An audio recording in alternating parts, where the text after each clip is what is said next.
Hello, good morning. Have a good day. Today also I will read the story of Dhammavada in the Dhammavada book. Today I will read only one story. This story is a little bit long. The story of Samanera Tissa of the Monastery. Okay, let's read it. The story of Samanera Tissa of the forest monastery. While residing at the Chidavana Monastery, the Buddha uttered verse 75 of this book with reference to Tissa, his Samanera, who dwelt in the forest monastery. Tissa was the son of a rich man from Saudi. His father used to offer alms food to the chief disciple. At 7, he became a novice, Samanera, chief disciple Sariputta. While he was staying at the Chidavana monastery, many of his friends and relatives came to see him, bringing presents and offerings. The Samanera found these visits to be very tiresome. So, after taking a subject of his monastery, whenever a villager offered him anything, Tissa would just say, "May you be happy, may you be liberated from the ease of life. Sukhi de hota, dukha monchata." And would go on his own way.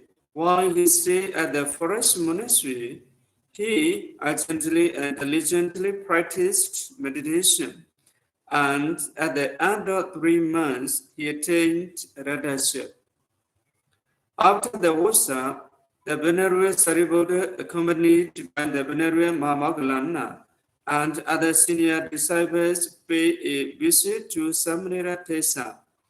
With the permission of the Buddha, all the villagers came out to welcome the Venerable Sariputta and his company of 4,000 bhikkhus.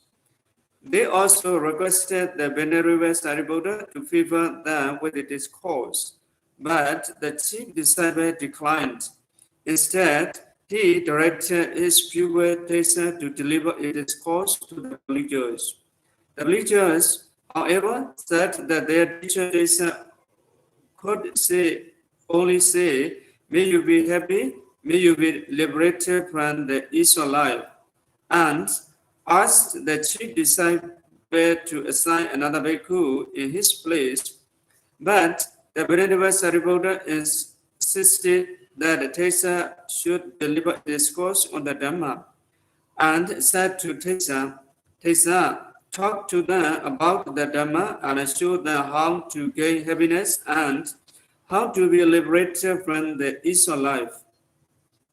Thus, in obedience to his teacher, Samanera Tissa wandered the platform to deliver his discourse. He explained to the audience the meaning of the aggregate khandhas, sense bases and sense objects, ayanas, elements of the perpetuation of the teaching, Paribhakya Dhamma, the path leading to Aradhaship and Nirvana, etc. Finally, he concluded, and thus, those who attain Aradhaship are liberated from all the ills of the life and have perfect peace. All the rest will still wander about in the round reverse, samsara. Then Venerable Sariputta praised Tissa for having expounded the Dhamma so well. Dawn was approaching when he finished his exposition, and other villagers were very much impressed. Some of them were surprised that Samanera Tissa knew the Dhamma so well, but they were also dissatisfied with him because formerly he had talked so little to find the Samanera to be so learned and felt that they were very lucky to have him amongst them.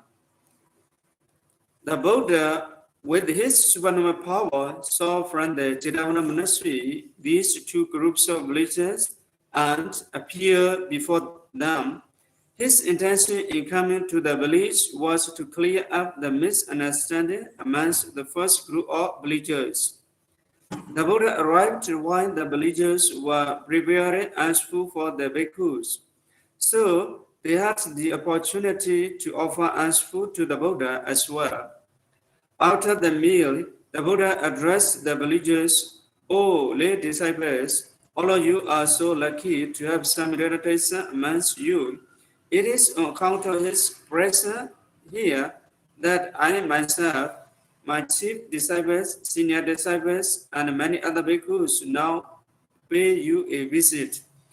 This was made them realize how fortunate they were to have then delivered a discourse to the villagers and the bhikkhus, and consequently many of them attained Sadhavati fruition. After the discourse, the Buddha returned to the Jedavana monastery. In the evening, the bhikkhus sat in praise of Tissa to the Buddha. Venerable Sir, Samanera Tissa had performed a very difficult task. He was so well provided with the gifts and offerings of thanks here in Southern. Yet he gave up all this to go and live austerely in a forest monastery. To them, the Buddha replied, "Bhikkhus, a bhikkhu, whether in town or in a village, should not live for the sake of gifts and offerings. If a bhikkhu renounces all good, prospers, or worldly gain, and diligently practice the Dhamma in solitude, he is sure to take ridership." Then the Buddha spoke in verse as follows: "Indeed, the path that leads to worldly gain is one, and the path that leads to Nibbana is another. Fully comprehending this, the bhikkhu, the disciple of the Buddha, should not take delight in worldly gain and honor, but devote himself to solitude, detachment, and the realization of the Nibbana." That's all today. I already finished to read this one story of Samanera Desa of a rich forest monastery. I hope after listening to this story also you will get some benefit, knowledge, and visions of the Dhamma. Even this only one story, I wish you will get much benefits and much knowledge and much vision of the Dhamma. Because this story is very interesting and very, very excellent to get the knowledge, vision, and benefits of the Dhamma. That's why I hope you will get some knowledge and benefits.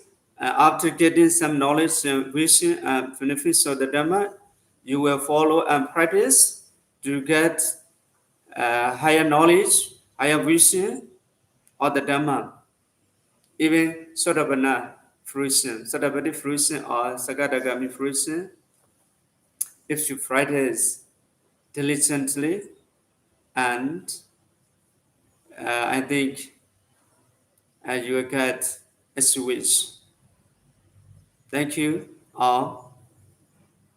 Have a good day.